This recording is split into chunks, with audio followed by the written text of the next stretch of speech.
Alright, hey YouTube, Redneck Elk here. Huge update to do here. Huge update. Oh yeah, and what is it? The video with the Craigslist post. I haven't really gotten the link yet. I don't know what's with me, but I've gotten kind of lazy to get on the computer because, first of all, the computer's way too fucking slow. And, well, I can upload the videos, but I really don't like messing with it. It's not fun at all. But, I decided I'll put up a video just so you guys know, I'm still alive and shit. Well, you guys know that from the Craigslist post, but, I'll put the link down there, too, when I get on there, but this is going to be a huge update. Might have to be a part 2, but I'm going to try to keep things simple. And, yeah.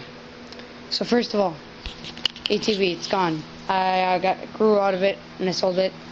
And I got this thing, and I was, like, into it and everything, Then I started realizing that this wasn't the right buy for me because it's kind of just not really my size. So I put that up on Craigslist, $600 OBO. If you guys on YouTube can give me some offers, I can message you on YouTube. It's got a tachometer here that I put on myself, but what you can do is this is really quite simple. The wire down here, you can, I kind of stripped it off already. You zip tie it to right where the spark plug is right here, and then it can feel, what do you call it, like it can measure how many like volts or something, I don't know, with the spark plug. It can just, it can feel the spark going in. Anyways, it's really hard to explain. You can hook it up to the spark plug end if you really want to, but sometimes it'll cut it out because it's like a ground for it. So I like to just leave it outside of it, and it does work. Otherwise, if it doesn't, like if somebody were to buy it and it doesn't work for you, then just, put it in there. And then if you screw the top of the spark plug down enough, then it'll stay and it won't cut out. But anyways, enough of that. I cleaned the carburetor already, and, well, I got a cross-threaded bolt. I didn't put that there, but there's a cross-threaded bolt under where the exhaust pipe is, but the other bolt's fine. So what I did was I held it up with a spring here and everything. And I have videos of it running, but it just stopped running, and I checked in there, and the valves and everything are fine, and I checked the piston, it wasn't scored, the bores, the piston, the block in there is all fine. I didn't really go in the bottom end, but I drained the oil out just to see if there's anything in there, and then I took like those shop things, the magnet that you can stick down in small places that picks up metal, like screws and bolts. I stuck that around in there just to see if there's anything, clinging around in there, but I didn't hear any noises. So I just took that out, and nothing was really in there, so I was like, well, this is weird. So I'm taking it to the Yamaha shop. I'll leave it at 600, but we're going to get it running.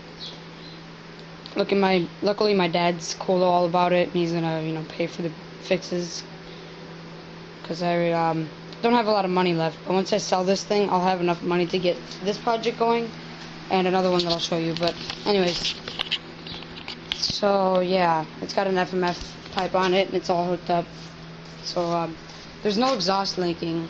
I don't smell anything coming out of it when I started it up. But I can show you that it turns and everything. I've already tested the spark and the compression. It's all good. Oh, and here, this isn't the runner off switch because I rigged one of mine up. I always do this because I had a soldering iron. But it's a key slot, and I have the key right here. It's just the key. I've tried, putting it in and everything, and I checked the wires to that. Everything's hooked up on it, so I don't really know what's wrong with it. But I'll get the Yamaha store to, clean this thing up. And then I'm going to sell it for sure, because I don't really want to deal with it anymore. It's not my size, and once they fix it, I'm pretty sure that's going to be all the problems done. I'll tell you guys if they said it's all good, but... So there's that. So I'll have this running, but if any of you guys want to give me an offer, go right ahead. It's still nice. I got the oil and the gas in too, and I was, it wouldn't really run. It does run with, what do you call it? Starting fluid. So that's how I know the spark works and the compression's fine, but What I think's wrong is something to do with right here, going in from the, what do you call it? Carburetor. Sorry, my mind's everywhere. The carburetor going into the block. I think there's something wrong in there, but I don't really know what that is. Honestly, I really think it's a good idea to take it to the Yamaha store, just so you guys know that it's, you know, reliable fix. And just wait. Okay. So yeah, this is all fine. Otherwise, so just you guys give me an offer, and I've done everything. I've changed the oil, like I said. I actually cleaned the spark plug. I mean, not spark plug. I cleaned the carburetor myself. I don't know if you guys trust me, but I looked up videos online of people doing it, and I looked up the diagram, so I did it all, and then I made sure the flow was floating correctly and all that crap. So that's all fine. So carburetors, there's nothing wrong with that. So there's no carburetor issue for you guys to fix. I have some aftermarket on it, you know, this here, and the exhaust is like the only thing that's really aftermarket on it. I changed the plug boot there. It's NGK, and I changed the plug so that it does more spark. You know, I painted this, but you know that I didn't actually, you know, sand it down and primer it and all that. So really, all you guys have to do is get some, like, I don't know, sandpaper, and it just rip right off. I was having fun that one night. Just don't bother me about it. Lawnmower's fine. Don't worry about it back, you guys. I did videos on that. It starts up every year. I don't know why, but it's the most reliable thing I've ever had. This thing, you guys probably looking at this. I don't know if you are. I don't even know if I have any more subscribers left. Thank you for the subscribers that have stayed subscribed. So this thing, it has the suspension in the front and everything. Back end doesn't, but that's cool with me because the tires, they have a low pressure in them, which the bead holds it, so it'll give me a nice ride. And I've already, you know, had Luke. He's a friend of mine who lives with the family with Isaac. Isaac's my brother, and then he's his friend, and he didn't want to live with his mom. Anyways, enough about that. It's a long story. He lives with us, so anyways, he took me 3 hours down in Iowa just yesterday, and I just got this thing, no, 2 days ago, and we left at 3. We went down to Iowa, and then it was 3-hour drive, 3 hours and 30 minutes. Sucked so much ass, guys. Just never do that unless if you got something that's running. Otherwise, it's not really worth it. Never gonna do that again, no matter what. Unless if it's for, you know, like, from older and I got, you know, a car to buy or something, I don't know. That'd be worth it. But anyways, so I got this thing, and guy was really cool about it. I was gonna ask $350 for it, and then the guy's like, well, I mean, you guys drove that far. I mean, I can lower the price. And I was like, all right. And I got it for $300. I had $50 left. I'm not sure what to do with it first on this thing, but I'll show you guys with this thing. I'm gonna have to stop this when it gets to 10 minutes, so I'm gonna go through this, and then I'll make a part 2. This is a long fucking update. Anyways, so this here is the, you know, the hydraulic brakes or whatever. I'm gonna take this off just to make sure it's still good in there, but I'm pretty sure it's all fucking rusty and effed. But I'll flush it out, and I'm not sure with this deal, but I might have to get a new cold pump right here and a new cable, but it's mechanical, so it's not like I need the motor running with it. It's got grease fittings everywhere, so that's good.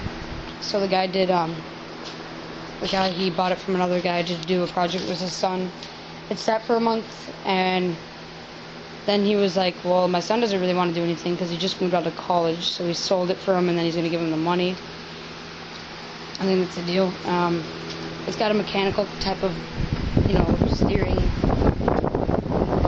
pump or something, you know, like that, but it doesn't have to have the motor running. It's got a gear ratio in there to make it easier to steer, and it's got grease.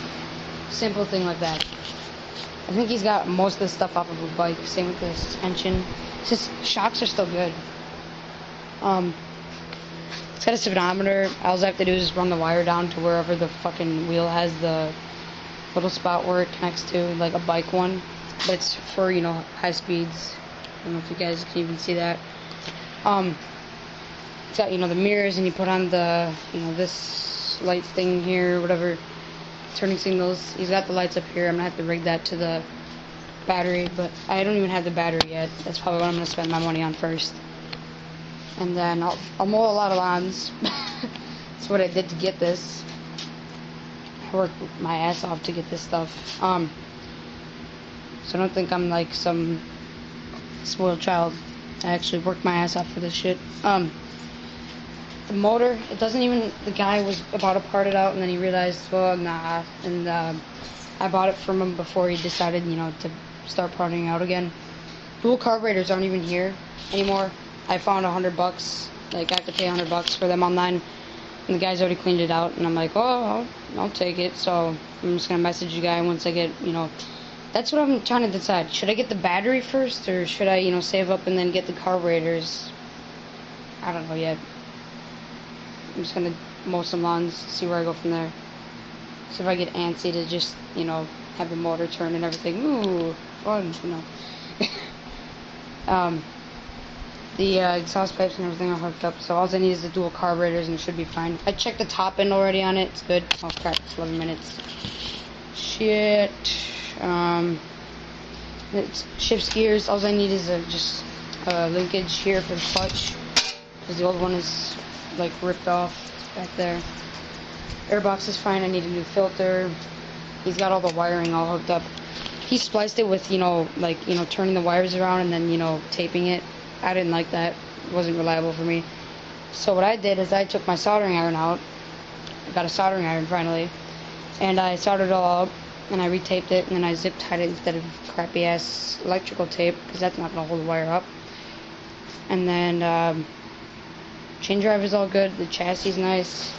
So all I need really now is check this fucker, and then I need to get the battery, and then I need the carburetors, and then some spark plugs, and that should be fine.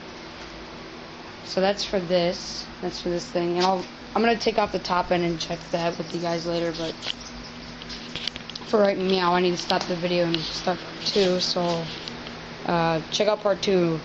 It should be. I don't know if I can even put up a link, because I had troubles with that last time because I'm an idiot. I'm not good with the computers. So see you guys in the next part.